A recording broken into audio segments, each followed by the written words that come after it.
आइए देखते हैं क्वेश्चन नंबर 7.1 का 7 है, क्लास 10th का क्वेश्चन। ये दिया हुआ है, find the point on the x axis which is equidistance from 2 - 5 and -2 9। दो पॉइंट दिए हुए हैं, इनको P मान लेते हैं। पहला पॉइंट P है जो दिया हुआ है 2 - 5 है, और दूसरा पॉइंट Q है जो दिया हुआ है -2 - 9। अब ये बताया जा रहा है कि ये इन दोनों के इक्वी डिस्टेंस मतलब इक्वल डिस्टेंस में एक पॉइंट है, ठीक है, जो कि एक्स एक्सिस पे है। अब कोई भी पॉइंट अगर एक्स एक्सिस पे है मतलब ये है कि उसकी बाई की वैल्यू क्या हो जाएगी, 0 हो जाएगी। इक्वी डिस्टेंस है मतलब इन दोनों से के इक्वल डिस्टेंस में है, मतलब इसके और जो पॉइंट होगा उसके बीच की दूरी और इसके और जो पॉइंट होगा उस दोनों के बीच की डिस्टेंस जो है वो हमेशा क्या होगी, इक्वल होगी, ठीक है। तो मान लेते हैं अगर वो ए पॉइंट है तो एक्स एक्सिस पे है तो उसकी वैल्यू हो जाएगी एक्स और बाई की वैल्यू हो जाएगी 0, क्योंकि एक्स एक्सिस पे है। कोई भी अगर पॉइंट एक्स एक्सिस पे तभी आता है जब उसमें बाई की वैल्यू क्या हो जाती है, 0। अब इन दोनों के बीच का डिस्टेंस जो इक्वी डिस्टेंस मतलब इक्वल डिस्टेंस में है, इस पॉइंट से भी इक्वल डिस्टेंस में है और इस पॉइंट से भी इक्वल डिस्टेंस में है, ठीक। जब कोई भी पॉइंट इक्वल डिस्टेंस में होता है तो उनमें x और y की वैल्यू क्या होगी, 0 हो जाएगी, यहाँ से भी और यहाँ से भी, ठीक है। तो अब जब ये दोनों इक्वल डिस्टेंस में हैं तो सबसे पहले P और A के बीच का डिस्टेंस निकाल लेते हैं। P और A के बीच का डिस्टेंस क्या होगा, ठीक है। तो यहाँ पे हो जाएगा √x2 ये है और ये x1 होगा, तो x2 - x1 का स्क्वायर प्लस 0 - 5 का स्क्वायर, ये हो जाएगा P और A के बीच के डिस्टेंस। ये पॉइंट P हमने माना है इसको A, इसके बीच का डिस्टेंस ये हो जाएगा। अब निकाल लेते हैं इसकी वैल्यू क्या होगा। तो ये x - a का स्क्वायर का फार्मूला लग रहा है, x - a का होल स्क्वायर या x - y का होल स्क्वायर। तो ये होता है x² - 2 × x × y plus y square मतलब -2 का होल स्क्वायर प्लस ये हो जाएगा -5 का स्क्वायर, क्योंकि 0 माइनस करेंगे तो -5 आएगा। तो यहाँ से इसकी PA की वैल्यू क्या निकल के आती है, x² - 4x + 4 और ये +25, ठीक है। तो ये क्या बन जाता है, x² - 4x + 29। ये हमारी P और A के बीच का डिस्टेंस निकला। अब हम निकालते हैं Q और A के बीच का डिस्टेंस। यहाँ पे भी देखिए सेम फार्मूला, x -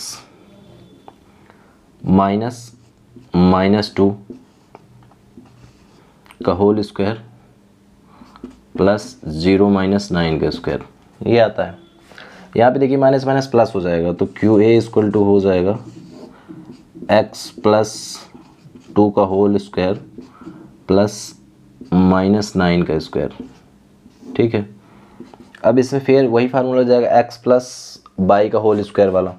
तो ये होता है x² + 2xy plus y square, ये प्लस का हो जाएगा 81। जब इसको हम सॉल्व करेंगे तो ये हो जाएगा x² + 4x प्लस 4 + 81। तो PA का स्क्वायर x² + 4x + 85, ये हो जाएगा क्या, QA का डिस्टेंस। अब अकॉर्डिंग टू क्वेश्चन क्या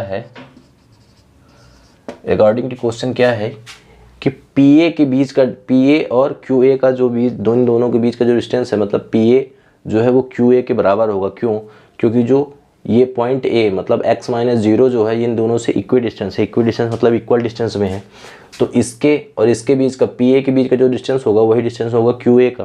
तो यहाँ से जो PA की वैल्यू है वो QA के बराबर हो जाएगी। क्वेश्चन अकॉर्डिंग क्या हो जाएगा, जो PA है वो बराबर होगा किसके, QA की।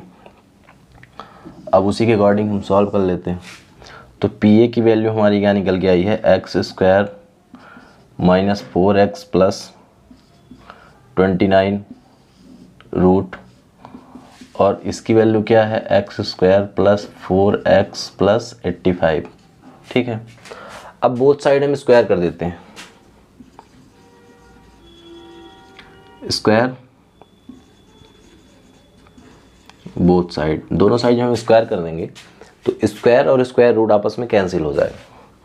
तो क्या आएगा, x square minus 4x plus 29 equal to x square plus 4x plus 85। यहाँ से दोनों साइड सेम वैल्यू में है तो एक्स स्क्वायर से एक्स स्क्वायर कैंसिल हो जाएगा। अब क्या करते हैं, हम वेरिएबल को एक साइड लाते हैं और कांस्टेंट को एक साइड ले जाते हैं। तो माइनस 4x ये इधर आएगा तो ये भी माइनस 4x हो जाएगा। 85 है, 29 उधर जाएगा तो माइनस 29 हो जाएगा। तो यहाँ से आता है माइनस 8x इक्वल टू 56। अब जो ये 8 है माइनस 8 उधर जाकर डिवाइड हो जाएगा, इधर मल्टीप्लाई में था तो 8 7 से क्या आता है 56। तो यहाँ से x की वैल्यू क्या आ जाएगी, -7। मतलब जो कोऑर्डिनेट है ये, इसकी वैल्यू क्या आएगी, a की वैल्यू क्या हो जाएगी -7 एंड 0। -7 और 0 जो है वो पॉइंट P और पॉइंट Q से क्या है, इक्वी डिस्टेंस में होगा। यहाँ पे जो पॉइंट बनेगा, फिर समझ लेते हैं। हमें दिया क्या था, 2 पॉइंट दिए हुए थे और बताया क्वेश्चन ये बताया गया था कि एक पॉइंट है जो x एक्सिस पे है और इन दोनों पॉइंटों से इक्वी डिस्टेंस है, मतलब इक्वल डिस्टेंस में। हमने मान लिया जो पॉइंट A है, अब वो y एक्सिस पे, x एक्सिस पे है तो y की वैल्यू 0 हो जाएगी। तो यहाँ से y इक्वल टू 0 और x, तो x 0 क्या हो गया, उस पॉइंट A की पॉइंट हो गया, ठीक, कोऑर्डिनेट हो गई।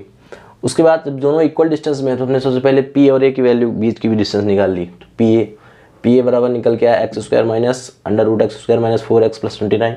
उसके बाद हमने Q A की वैल्यू निकाल ली, जो निकल के आई x square plus 4x plus 85। अब क्वेश्चन के अकॉर्डिंग क्या दिया हुआ है, ये जो दोनों पॉइंटों से जो पॉइंट A है वो इक्वल डिस्टेंस में है, मतलब PA जो बराबर है, जो PA का जो डिस्टेंस होगा वही डिस्टेंस किसका होगा, QA का। PA बराबर होगा QA के। दोनों बराबर हैं तो इनकी वैल्यू भी आपस में बराबर होगी।